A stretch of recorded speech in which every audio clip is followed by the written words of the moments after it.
confluir en un plan de acción, diseñar y ejecutar un plan de acción entre todos los ministerios y también diseñar y evaluar las nuevas políticas, como les comentaba. Esto implica que este organismo, esta nueva autoridad de aplicación, va a tener que pensarse, como les decía antes, en relación a los municipios, y los municipios también tienen que empezar a revisar su accionar. Y acá es un punto muy importante. Hay muchos municipios que han logrado instalar programas de carácter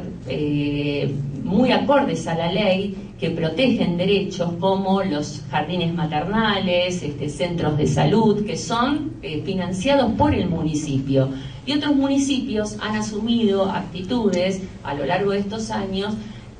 más de, digamos, seguir con los programas de carácter asistencialistas, como, bueno, la entrega de chapas, las zapatillas, es decir, no focalizando el tema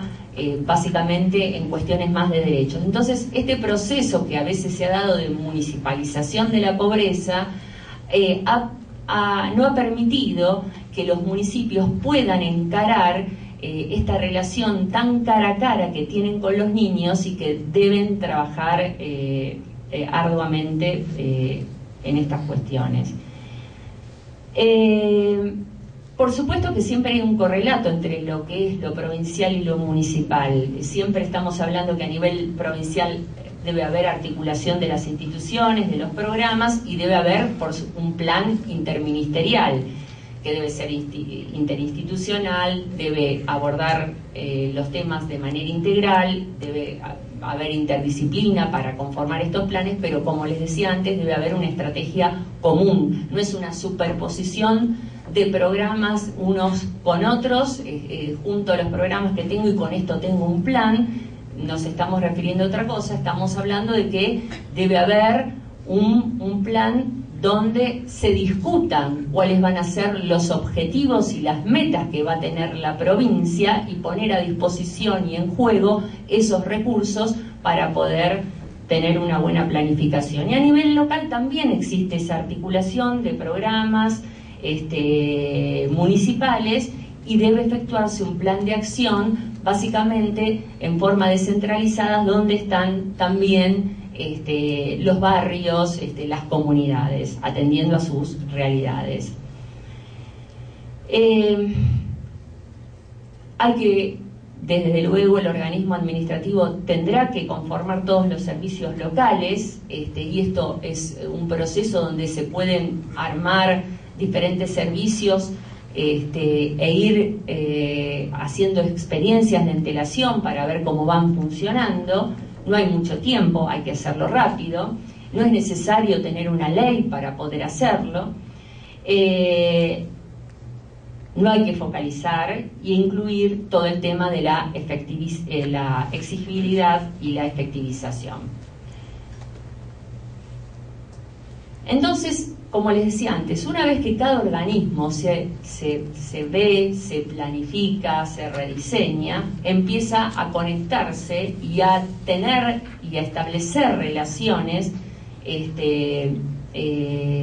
con otros organismos, que son los que están acá. Y entonces se empiezan a establecer estos procedimientos administrativos que deben tener bien claro diferentes cuestiones que, en modo genérico, quiero presentarles, que debería ser los siguientes. Estos procedimientos deben determinar los derechos vulnerados de niñas, niños y adolescentes, o la situación que genera esta vulneración. Se debe fundamentar claramente en base a lo que la Ley de Protección Integral y a la normativa vigente establezca, establecer un plazo para el cumplimiento. Estos plazos no pueden estar sujetos a la arbitrariedad de los operadores o de los funcionarios, establecer una estrategia concreta de cómo restituir esos derechos, detallar el tipo de recurso y qué área del administrativo solicita ese recurso y trabajará para restituir el derecho, anexar informes profesionales que hubieran participado en el momento de la adopción de alguna medida de protección ordinaria o extraordinaria para complementar lo solicitado y para también evitar el proceso de reevaluación permanente a los que están sujetos los chicos, revisar las medidas en caso que la situación cambie o que la estrategia no haya sido la adecuada, porque esto también es posible y uno tiene que modificar, darse esta posibilidad. Los procedimientos respecto de la medida excepcional, claramente el procedimiento es el artículo 39 y no podemos salirnos de este procedimiento porque es un parámetro que exige la ley que sea aplicado para las provincias y es una garantía que tienen todos los niños y niñas que viven en nuestro país. Entonces, eso está claro. Pero además, cuando se adopta una medida de protección excepcional, habría que especificar algunas cuestiones como la instancia del organismo administrativo competente local que adopta la medida, y esto quiere decir, ¿lo hace el servicio local en el municipio? ¿Lo hace el servicio zonal en la provincia? Esto en una ley tiene que quedar claro, delimitarse, o lo hacen los dos servicios, tienen esta potestad de hacerlo. Claramente es el poder administrador, pero ¿en qué instancia? En todas las instancias, esto en la ley tiene que quedar claramente establecido. La instancia del organismo que fundamente jurídicamente la medida, que realice el control y solicite el control de la legalidad de la medida, el organismo responsable de ejecutar la medida, el organismo responsable también de realizar la supervisión de la ejecución de esa medida, el cumplimiento de los plazos legales. Si la medida no coincidiera con la opinión del niño, el servicio deberá fundamentar la decisión que ha adoptado y hacerle saber también al niño y a su abogado y a su grupo familiar por qué adopta una decisión contraria a lo que el niño ha manifestado, y requerir, por supuesto, la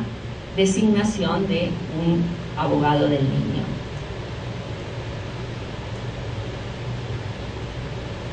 Desde ya que también hay que avanzar en diseñar procedimientos y protocolos específicos respecto de cómo se van a recibir, a receptar las denuncias ante la situación de una vulneración de un derecho ante un organismo, tanto sea en sede judicial como en sede administrativa. Las denuncias van a aparecer en cualquier lugar, en cualquier ámbito donde haya una ventanilla puede aparecer una denuncia, pero hay que regular dónde debe canalizarse esa denuncia, y sabemos que es el poder administrativo el que tiene que receptar esa denuncia, entonces tiene que haber un protocolo para ver cómo recibir la misma. Adopción de una medida, bueno, también un protocolo específico, un procedimiento de cómo se adopta una medida de protección integral, cómo se adopta una medida de protección excepcional. No puede estar un servicio local adoptando una medida con ciertos criterios más allá del caso específico y otro haciéndolo de otra manera distinta. Tenemos que discutir cómo armamos ese protocolo de adopción de medida. La solicitud de inclusión en un programa a un organismo cualquiera sea, no solamente el del Ministerio de Desarrollo Social, ¿cómo lo vamos a hacer? Tiene que haber como un estándar también de cómo presentar esta inclusión. La comunicación de la medida excepcional al Poder Judicial. No estos circuitos y procedimientos no son solamente, no los tenemos que definir en la órbita solamente del poder administrador, sino también el Poder Judicial debe darse también un circuito y un procedimiento de cómo va a ser ese control de la legalidad, más allá de lo que defina el artículo 39, bueno, cómo se va a receptar, cómo va a hacer el control de que exista un abogado del niño, cómo va a hacer el control de si se adoptaron las medidas de protección ordinarias previo a la adopción de una medida de protección excepcional, cómo va a controlar la prórroga si es que se solicita una prórroga de esta medida excepcional. Las organizaciones de la sociedad civil también tendrán su protocolo, su procedimiento de cómo van a registrarse dentro de la provincia o del municipio, cómo también van a tener que adecuarse los criterios de habilitaciones de estas organizaciones no gubernamentales, cómo se va a tener que monitorear y evaluar el proyecto institucional de cada organización. Es decir, todo pasa a ser en función de una lectura de derechos, es decir, no con los viejos conceptos tutelares que mirábamos antes al chico a partir del riesgo social o material. Entonces todo esto tiene que reverse.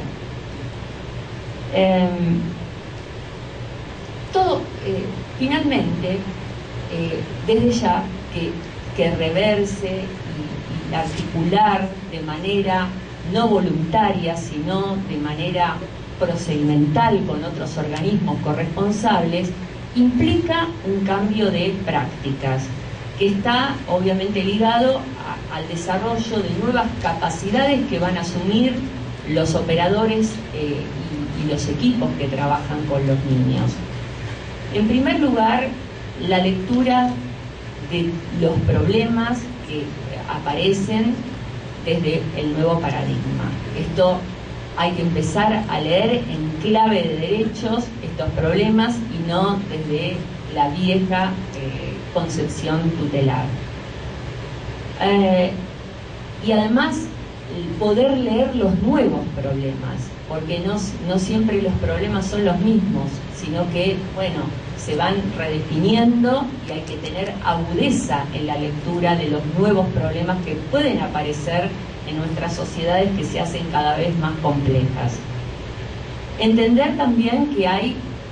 una multiplicidad de grupos familiares, que no estamos hablando de la familia tradicional y del deber de esa familia como la sociedad tradicional la ha puesto y la ha considerado, sino que estamos hablando de grupos diversos, con diversas culturas, y esto no implica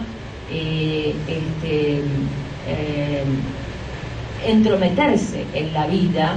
privada de una familia. Cuando nosotros estamos restituyendo, trabajando el tema de los derechos, no debemos inmiscuirnos en las cuestiones particulares, personales y privadas de una familia, sí entender la lógica con la cual esa familia está conformada. También realizar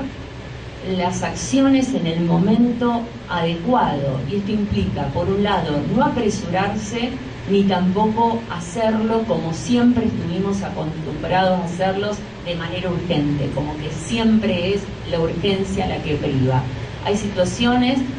de restitución de derechos que